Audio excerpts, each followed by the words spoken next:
Hi, I'm Jeff Everidge from Trident Proposal Management, and we're going to go over how to create an outline. I'm using Camtasia to do a screen capture so you can see the basic process that we use at Trident Proposal Management to create the initial compliant outline. It's a pretty easy process, and we're going to use the rules and steps that we went over in our lecture that's the companion video to this screen capture video. If you haven't seen that, recommend that you watch that. Just go into our YouTube Trident channel and look for outlining and you'll get it. There's a few rules and a few steps, and I'm going to follow the rules and use the steps in this. When you're done watching the video, please give us a like, make a comment, and if you really liked it and want to see more, ask us for different questions or give us subjects to make more videos on. And if you could, go to tridentproposals.com and join our mailing list, and every time we put out a new video, we'll give you a quick note that says it's there and the topic so you can decide if you want to watch. Alright, so rules of outlining that I'm going to use today is 1, I'm going to use bullets only, and 2, I'm going to start with a blank slate. And why that's important is because an outline needs to be easily gradable from a compliance perspective. The narrative does not need to be written, and it's really actually very important that you keep it high level. So steps for outlining, the first step is keeping it high level. So I'm going to kick it off with that.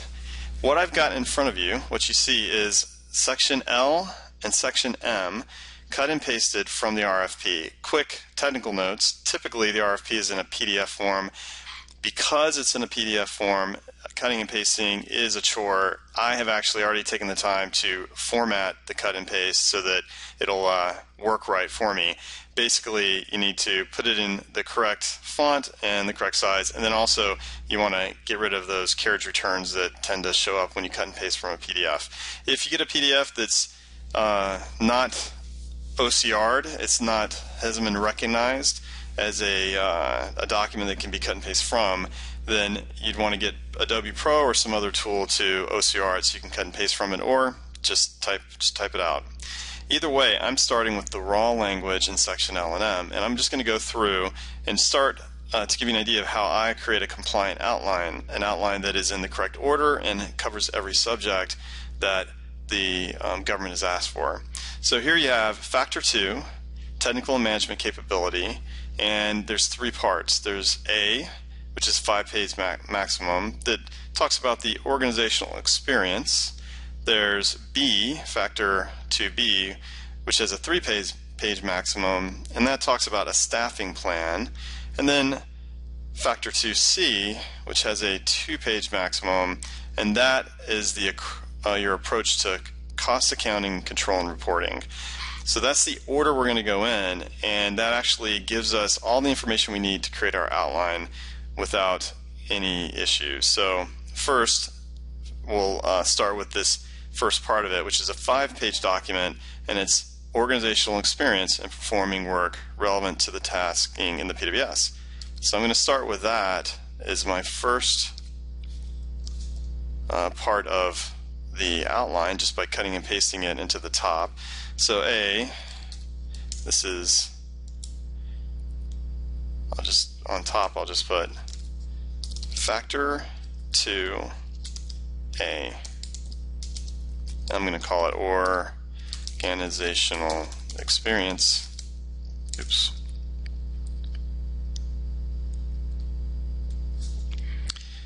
And then I'll have an A there, which keeps it in line with the outline of the RFP. And I'll just say our organizational experience in performing work similar, and I'll get rid of the parents and I'll say and relevant to the tasking in the PWS. And then I'll put in parentheses to remind me how long this can be, 5-page maximum. Now what that does is it creates my very first top-level bullet that I need to deal with. And then it goes on to say that the offer shall describe this organizational experience in performing work similar relevant. Now what's relevance? It's defined as work that's similar in nature, scope, magnitude, and difficulty. These are the key phrases that your grader is going to be grading you on. So you want to make sure you hit all of those and use those specific words. And so with this, they're asking for organizational experience that applies to PWFs.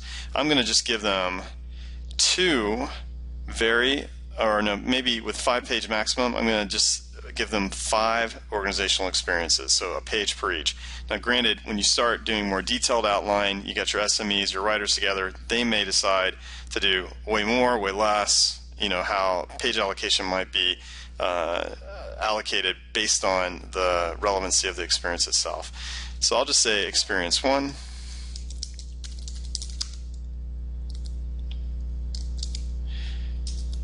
And then I'm going to give it 4 parts.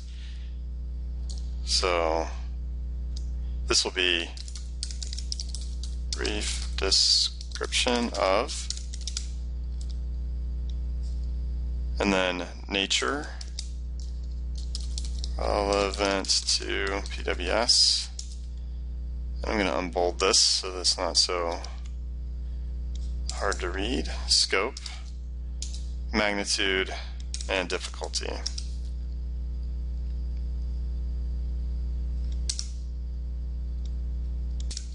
And that actually should say task order. And so I'll go and put that in each one. So what I've done here is I've told my writers and reminded myself that each brief description under the organizational experience 5-page maximum needs to include nature, scope, magnitude, and difficulty. Again, I'm just producing a compliance outline, so I'm not going to worry about defining those just yet.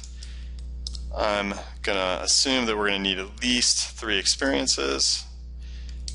So I'll put those together, and that's it as far as what is absolutely required to be in this particular section is organizational experience with nature, scope, magnitude, and difficulty specified under each experience.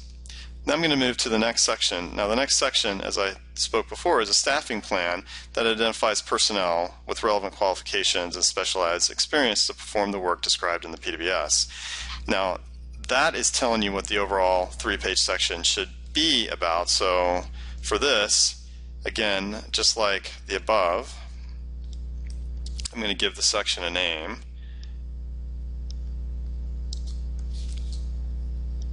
And I'm going to call it, give it a space here, I'm going to call it staffing plan. Then put my 3-page maximum and parens, and then move into factor 2B. Staffing plan. Now the staffing plan portion of this section L is actually quite detailed. There's a number of sections, but luckily for us they're all split by periods and don't have a lot of comma or semicolons delimiting different sections. So after every period I'm going to see if I can just leave that as a complete section, and it's looking pretty good that I can do that. And so it looks like there's going to be 5 different sections. So the first section is to provide a staffing plan. So I'm just going to take the offer out and put our staffing plan that identifies personnel with relevant qualifications and specialized experience to perform the work described in PWS paragraph 6.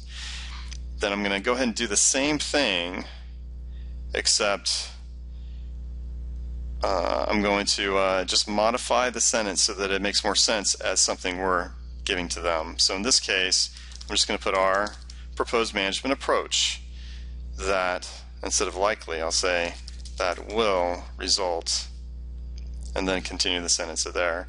And then for the rest of them, I'll do the exact same thing. Our approach to minimizing personnel turnover, our proposed approach to managing subcontractors, and finally, our procedures for hiring and retaining personnel qualifying for the position descriptions at the rates proposed. Then I'll move down to the final factor. I'll go ahead and cut and paste from here so I get the same formatting. Give myself a space. So factor C, and this is called cost accounting, control, and reporting. So it's our approach to that. So I'll just put that in there with a 2-page maximum. I'll get rid of this because we have it above. I'll get to the outline. Oops.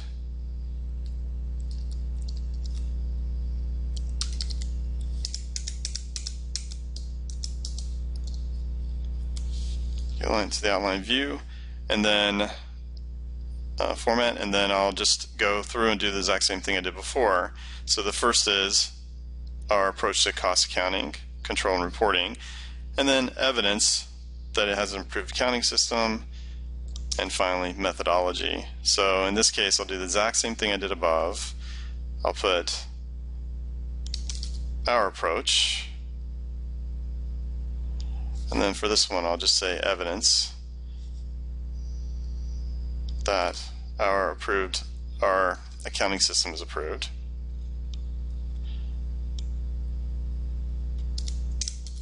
And finally, our methodology that the offer will use, or that our methodology to produce timely and accurate reports in response to the PWS and CESAR requirements. What you have here then is a bare bones outline using bullets, starting from a blank sheet of paper and not having anything else inform me about what I should write. I haven't actually added any more information, which we call the details of step 2, and I haven't even put wind themes in, which would be step 3. The next thing I need to do is integrate with that outline the section M criteria above.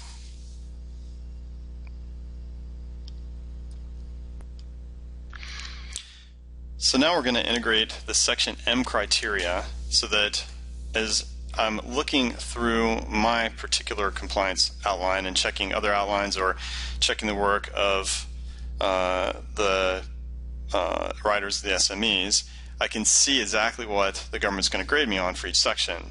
So for Factor 2A, it's actually very similar to M itself. So I'm going to Control-C, copy that.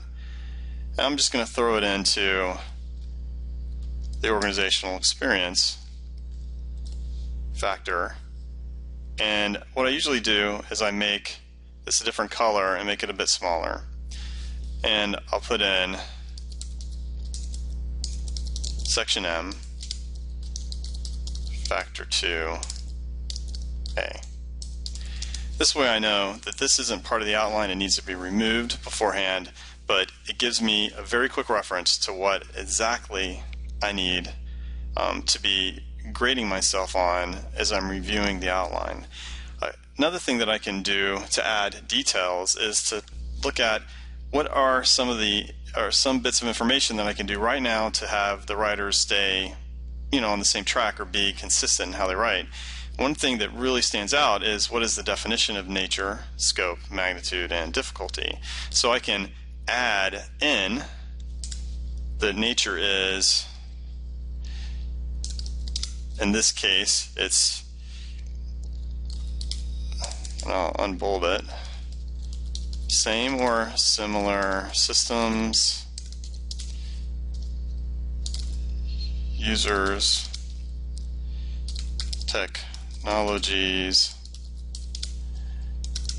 or environments. Now this is just a definition of nature that I made up based on my knowledge of this particular RFP. You might have a different one, or you may want to get your SMEs together and say, okay, how are we going to define nature? Because what we want to do is create a cadence in our writing that has the same types of information in the same order, because you're going to have these brief descriptions of your experiences related to the PWS. You might want to make sure that you give those descriptions roughly the same way, using the same types of PWS words so that you can be graded quickly and easily. Another thing that you might consider doing is, because it says the tasking in the PWS, you may want to do some annotations, so you can even put that in there, PWS sections 6.1, 6.x. That gives the writers an idea of that they need to consider what PWS areas are they covering, and that in the aggregate you want this entire experience section to have all those areas covered. So the grader, if he has a checklist of PWS areas, he's just checking them off one by one using the annotation, not necessarily even worried about what's in the narrative. There's other things you can annotate with, and at some point you'll want to also put in your outline page counts per section, and so we could put this as well. We could do 1 page per experience as an example.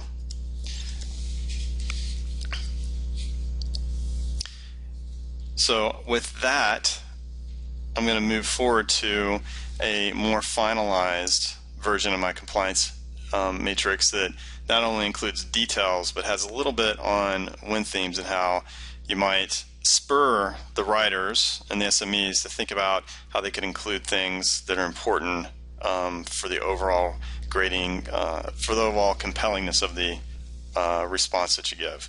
So I'll move to that document. Here you'll see that I have all the factors lined up, and I'm using the exact letter in the outline that they use. So A is for factor 2A, B is for factor 2B, and C for C. I have under that the section M in slightly smaller font in blue so I can know what I'm going to be graded on. And then finally you'll see that I've added a section to add details of our overall relevant organizational experience, because I don't want to just lead in right with an experience. I want to go ahead and give them an overview of the experiences, maybe put in a win argument that we're the incumbent with the most directly relevant experience, and then bring up maybe one teammate that we brought on that has some unique, valuable, relevant experience that they might get excited about having on the team. Then you'll notice that I put in definitions for scope, magnitude, and difficulty. And finally, I put in an extra experience because when we looked at page counts, we decided we have room for 4 one-page experiences. Moving on, you'll see that I added the M for the staffing plan, and I put in a sub-bullet for A that says we're going to develop a table to map personnel, their relevant qualifications and experience with the PWS areas.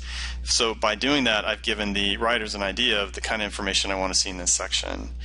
And so as you can see, it's almost exactly, or actually it is exactly in the order of the RFP, and I haven't deviated from that order at all, and I've only added information in where it makes sense. And so now I have a great document to grade all the way through the proposal process to make sure that we stay compliant and that we have things in an easily gradable format. So that wraps up this section. If you go to our website, you can download a couple of the documents that I use so you can get an idea of how they're formatted and what we did. And you can also get on our mailing lists to learn about new videos as we create them. You can also give us a like here below if you liked it, and finally give us a comment or tell us what you'd like to see in future training videos. Again, I'm Jeff Everidge from Trident Proposal Management, and good luck with that proposal.